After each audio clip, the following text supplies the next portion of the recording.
Andrea Scortegagna a commentare questa partita che vi ha visto soccombere sin dall'inizio con Azzurra Novara spietata in contropiede.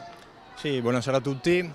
Sì, purtroppo il risultato parla chiaro, questa sera non era serata per noi, non siamo mai entrati in partita, mancava l'atteggiamento, eravamo lenti e il Novara è stato bravo a colpirci in contropiede e niente, complimenti a loro e pensiamo alla prossima partita e purtroppo è andata così.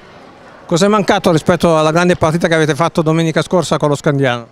Appunto, come detto, la velocità, eravamo lenti, aspettavamo tanto, non muovevamo palla e è mancato questo, l'atteggiamento, e in difesa lasciavamo tanto per il primo Ortiz che puntava, entrava dove voleva, quindi dobbiamo stare più compatti e ripartire analizzando questa partita e vedere gli errori per le prossime in futuro. Sabato prossimo c'è Azzurra Scandiano, Azzurra, un vero e proprio big match. Se potessi fare un paragone tra queste due squadre che avete appena affrontato, cosa diresti? Abbiamo il Sandrigo?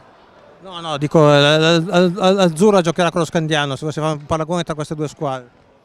Beh, Scandiano è più giovane e magari meno esperienza rispetto al Novara, dovrebbe essere una bella partita ai vertici, quindi penso che ci sarà da divertirsi. Ecco.